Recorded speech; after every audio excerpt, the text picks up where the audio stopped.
Well, I expect you all know who you are, but in case you're wondering who I am, I'm Bob Pearson, part of the Bob and Alf Pearson Act. And we've been reminiscing about some of the stars that we worked with in the old days, and some of the names that have cropped up. Lily Morris, for instance. Her husband used to travel with her. We used to call him the bamboo carrier, you know, used to carry her music and put it down, and he used to go in front and start the applause off for each number and shout, "More, more!"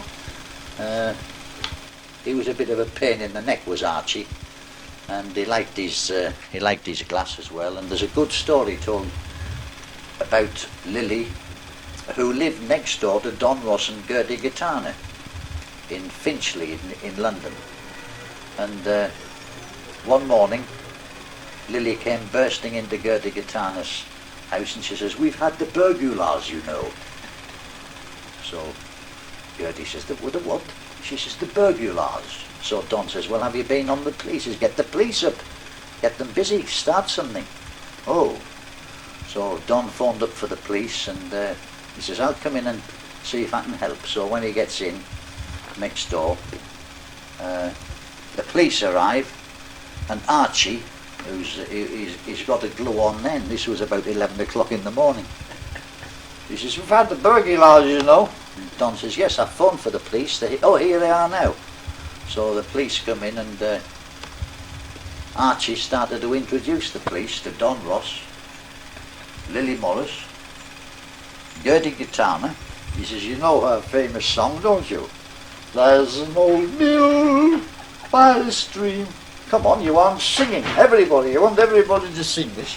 And he got the police all singing this Nellie Dean like a community chorus. He couldn't have cared less about the burglars. Quite a character was Archie. And who else did we work with? Oh, Gracie Fields, of course. The first time we worked with Gracie Fields was at the New Theatre, Oxford, during the hot week in the summer. And her agent phoned us up, and we'd never played Oxford before, and he says, "It's like a week's holiday," you know. He says, "You can go on the river there, get a boat out." He says, "Like a week's holiday." So he says, "The business will be no good," he says, "that time of the year, but nevertheless, what will you take?" So Alf and I chatted it over and said, $5 or less to go there, you know. So the week before we're due there, you get the stage or the performer, the newspapers, and we'll live Oxford. Gracie Fields, good God. And we've taken a cut, you know, the place will be packed, which it was. A tremendous week. And during the interval at that theatre, we used to go around selling autographed photographs of Gracie Fields for the home that she ran at near Brighton, Peace Haven. It's an orphanage. And she ran it, and she did it all from, you know, by her good deeds, her work. And that was part of the stint, selling these programmes to the audience. We took more money for programmes than we got for our salary that week. Rob Wilton was on the bill.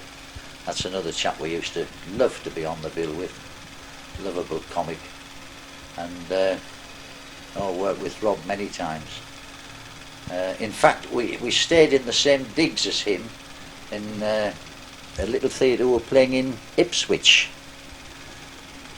It was a little pub. When we got back on the Monday night, the landlady came in and she was setting the table, because she always had a meal after the show, and she was throwing these plates down on the table and said, "I didn't think much of that first turn, you know. Sick and tired of them." And out she went. And then she came in again and put the knives and forks down and the bread and that. She says, "And oh, that cycle act at the finish," she says, "he nearly fell over twice." He says, "He was terrible, that act." And she came in again with the teapot and cups and saucers. She said, "Oh," she says, "when are we going to have a change from ventriloquists?" She says, "We're sick and tired of ventriloquists here." And out she went again. And Rob turned to me and he says, "She's left us alone up till now." He always he could always see the funny side, the humorous side of things. So he was planning his journey out, and he was saying to Florence, his wife, he says, I'll tell you what we'll do, Flo. He says, we'll cut across and get onto the main road as fast as ever we can. He says, and I know, he says, well, we can get a drop about 15 miles up that road. He says, and then he says, we'll cut across and go through by Wolverhampton. He says, I know where I can get a drop there. Of course, this was in the days just after the war when petrol rationing was on. So we'll listen to this going on, and Alf, my brother, he said, well, don't worry about it, Rob. He says, I've got some spare coupons, you know, if you're short of petrol coupons. No, he says, not petrol, he says, whiskey. Because he liked his little drop as well, you know, it was hard to get. Rob and some of the speciality acts that you work with then. I remember one fella was called Red Fred. He was a unicyclist, and he was on the bill with us at Sunderland Empire, where the stage manager, he didn't know what he was talking about, or he didn't know who was on the bill. And I said, who's on now? What's happening now? And he says, he says, that Black Jack's on. I says, who? Black Jack. I says, no. I says, there's no act. He says, Red Fred, aye, that's him. He called him Black Jack.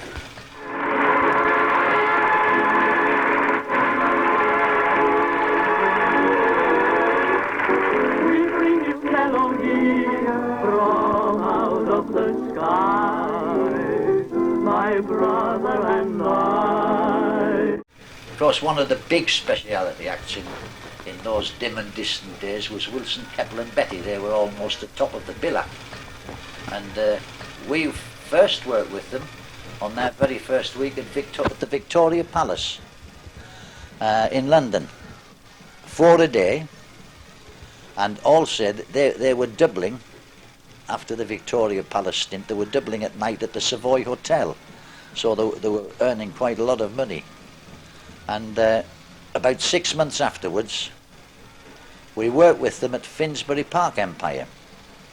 So Joe Keppel, he said, you remember, boys, he says, when we were together at the Victoria Palace 6 months ago? I said, yeah. He says, well, we're playing a return date there this week and doubling it with Finsbury Park, here with you.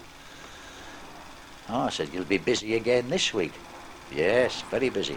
He says, the funny thing about that Victoria Palace date 6 months ago, he says, that on the Sunday, he says, when we were travelling up to Birmingham, he says, I hadn't any money. He says, didn't know what I'd done with my money. He says, my money had all disappeared. He says, and this morning, 6 months later, he says, we go to the Victoria Palace. He says, we walk in there, we look at what dressing room we're in. He says, and as soon as I walked into the dressing room, it came back to me what I'd done with the money 6 months ago. He says, and I went straight to the corner of the dressing room and turned the linoleum back. He says, and there was my money underneath. He says, I'd had 1 or 2 drinks, he says, and I'd put it somewhere for safety. He says, but he says, it's a good job we got that return date. He says, otherwise I would never have remembered where the money went. And we worked with them many times. He says he was a hypochondriac, Joe. Always something the matter with him. And Jack Wilson, his partner, he used to get a bit peeved at this. He used to go on all sorts of diets with them. And I said, what's he on with now then, Jack? Joe, he says, he's on carrots now. He says he's got big bags of carrots in the dressing room. He says, and one of these potato things that you use, he says, and he's squeezing the juice out of the carrots. I says, well, is it doing him any good? No, he says, I've had to get the doctor into him. He says he's suffering from malnutrition. Funny act. Always, Joe always had something the matter with him.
Anyway, I hope that little insight into one or two have given you a little giggle. I know that I always look back on them with happy memories. Sorry that it's folded up. Never mind. We've got memories, and you've got this record of it on tape, so there we are. Thank you very much. We bring you melody from out of the sky, my brother and I.